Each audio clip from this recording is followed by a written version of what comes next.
Selamat malam Pak Askario dan semua yang menonton video ini.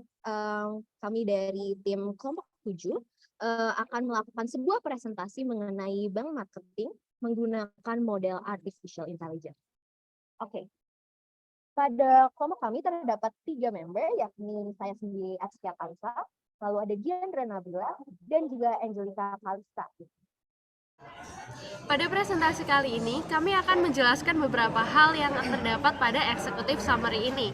Yang pertama mengenai dataset yang kami gunakan, yang berisi direct marketing campaign yang dilakukan oleh Portugis Banking Institution dari bulan Mei 2008 sampai dengan November 2010. Dataset ini kemudian kami analisis mengenai secara objektif dengan prospecting dan juga business development-nya menggunakan metode logistic regression atau supervised learning. Nah, nanti di akhir juga akan kami lakukan demonstrasi mengenai analisis feature dengan classification proses dan juga outputnya yang berupa prediksi mengenai keefektifan dari direct marketing ini. Pertama, database ini kami dapatkan dari UCI database tentang data marketing yang berisi mengenai direct marketing campaign yang dilakukan melalui telepon oleh Portugis Banking Institution untuk mengetahui apakah customer akan berlangganan produk kredit mereka atau tidak. Data ini dapat diakses melalui link berikut ini. Selanjutnya ada objek dari project ini, yaitu yang pertama prospecting, di mana kita bisa mengidentifikasi customer yang berpotensi untuk bisa berlangganan dengan deposit yang ditawarkan. Lalu yang kedua ada business development, di mana kita bisa meningkatkan strategi dan pendapatan dari bank tersebut. Pada dataset tersebut, kami lakukan exploratory data analysis, yang dimana kami mendapatkan beberapa key takeaways yang akan kami lakukan untuk data processing. Oke, jadi di sini yang pertama kami melakukan feature element check. Jadi di sini kami melihat semua elemen yang ada pada setiap feature yang kami gunakan. Oke, di sini terdapat feature age yang dimana ada 78 unique values dan job 12 dan selanjutnya dapat dibaca pada slide tersebut. Oke. Setelah feature element check, kami juga melakukan feature importance check, di mana kami mendapatkan bahwa semua feature itu important terhadap dataset tersebut, sehingga kami menggunakan semua feature yang ada. Selanjutnya kami melihat distribusi data, we check the data distribution dan mencari model yang cocok untuk data tersebut. Dataset tersebut memiliki 2 atau lebih binary classes, tapi tidak continuous, sehingga logistic regression merupakan model yang cocok untuk mengklasifikasi problem tersebut. Selanjutnya kami mendapatkan bahwa distribusi untuk pengguna yang subscribe dan juga tidak, itu tidak seimbang. Maka dari itu kami menggunakan k-fold cross validation untuk menghindari overfit. Berikutnya, pada analisis ini, dengan dataset yang kami dapatkan, kami memutuskan untuk menggunakan metode logistic regression. Metode logistic regression ini merupakan supervised learning algorithm yang dapat digunakan untuk tabel atau data yang memiliki label nilai 0 ataupun 1. Nah, pendekatan logistic regression ini dia akan memfitting line atau garis pada data sebagai linear regression dengan mendekatinya pada S-shape logistic function yang nantinya akan dikenal sebagai sigmoid function. Nah, untuk sigmoid function ini apa? Sigmoid function adalah fungsi yang akan memastikan bahwa suatu output itu berada pada range 0 hingga 1. Nah, pada sigmoid function di sini dapat dilihat formulanya. Di situ kalau nilai Z itu adalah positif, maka nilai Y yang merupakan sigma Z ini akan mendekati nilai 1. Dan sebaliknya, kalau nilai Z-nya ini bernilai negatif, maka nilai Y akan mendekati 0. Sehingga dapat dipastikan dengan sigmoid function ini, nilai Y selalu berada pada range data 0 hingga 1. Nah, nilai Z ini merupakan regression coefficient yang dibagi dengan standard error. Next. Selanjutnya, untuk memvalidasi metode tersebut, kami menggunakan k-fold cross validation, di mana k-fold cross validation ini kita akan membagi data itu menjadi beberapa bagian atau set yang akan ditentukan dengan nilai K.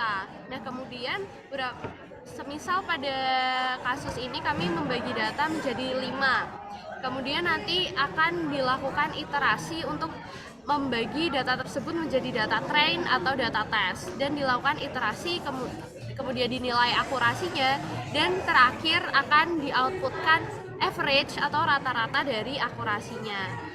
Penggunaan k-fold cross validation ini adalah untuk menghindari overfitting pada data, dan di situ juga ada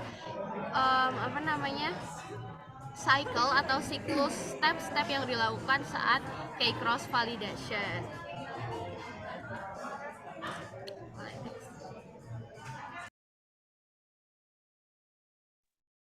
Ya, kita masuk ke bagian data preprocessing.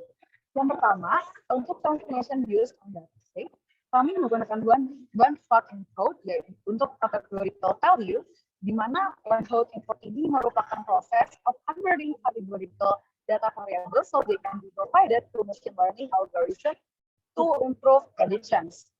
Kedua, kami juga menggunakan standardized database, di mana yaitu numerical value, di mana standardized merupakan proses of converting data in format to enable users to process and analyze.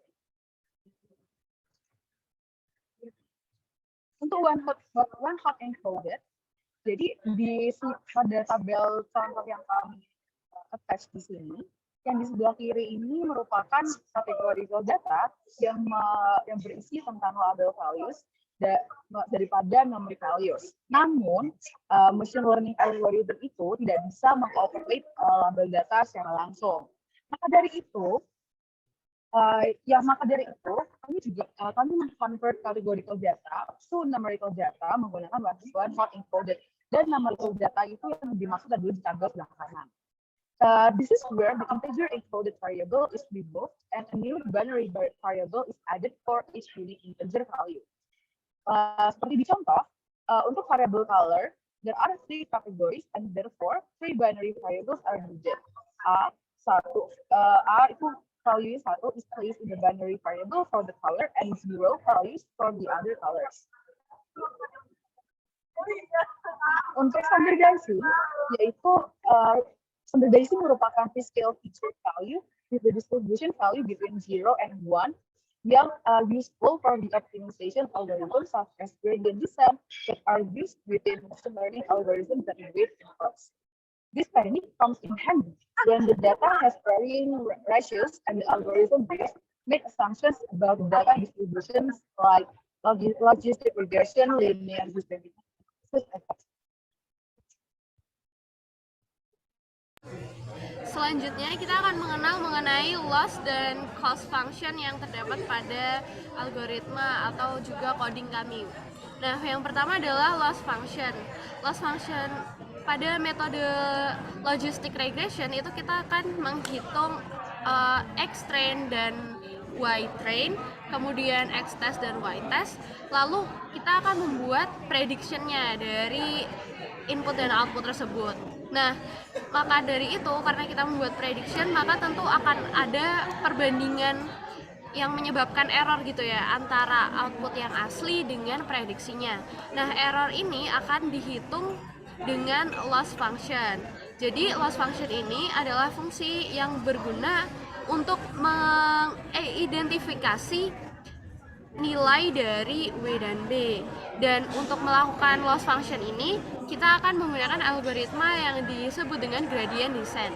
Sementara untuk cost function, ini kita akan menghitung akurasi atau seberapa efektif kita melakukan training pada data. Dan loss cost function ini juga diartikan sebagai rata dari hasil penjumlahan loss function tadi.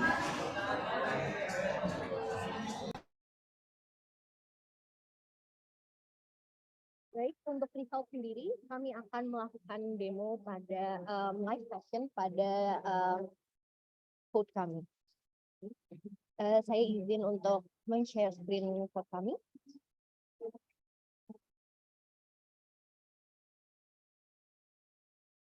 Oke, kita go through dari pertama kami menggunakan packages, yakni ada Panda, NumPy, Seaborn, dan juga sklearn untuk splitting.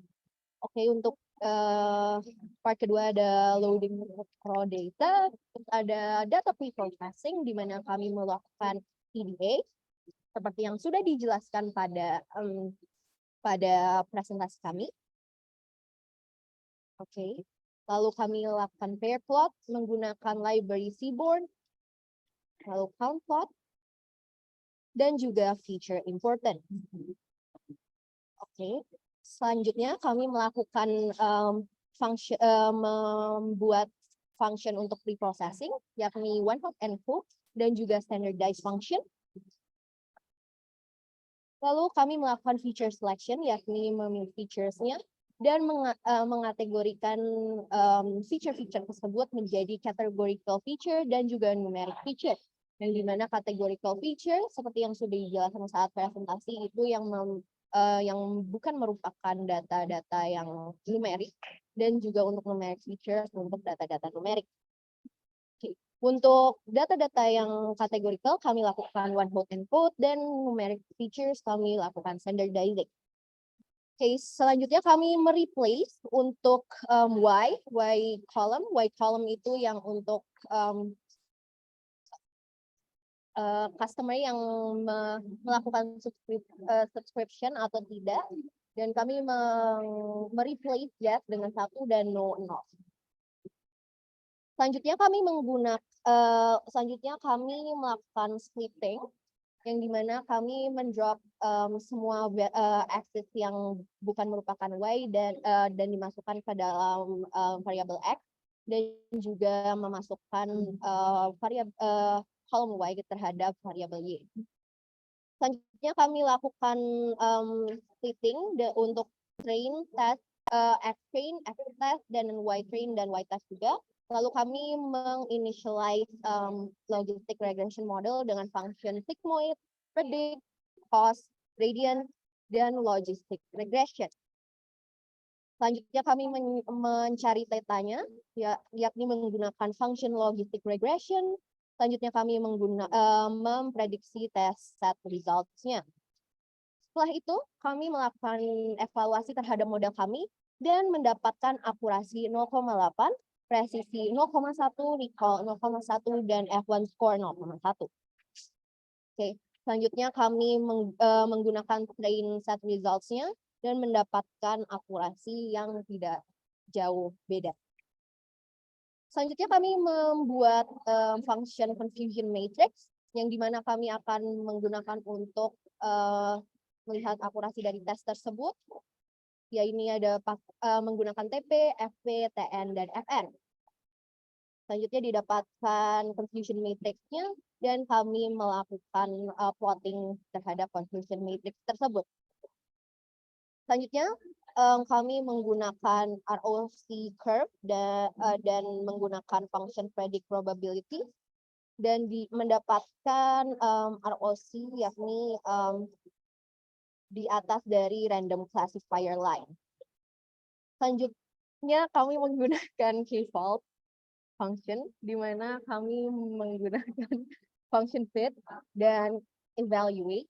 Di sana kami mendapatkan akurasi yang sama dari yang mirip dengan sebelumnya, yakni 0.894. Selanjutnya kami melakukan matplotlib distribution untuk age distribution dan juga count. Baik, sekian untuk presentasi kami kali ini. Terima kasih atas waktu yang diluangkan menonton. Terima kasih.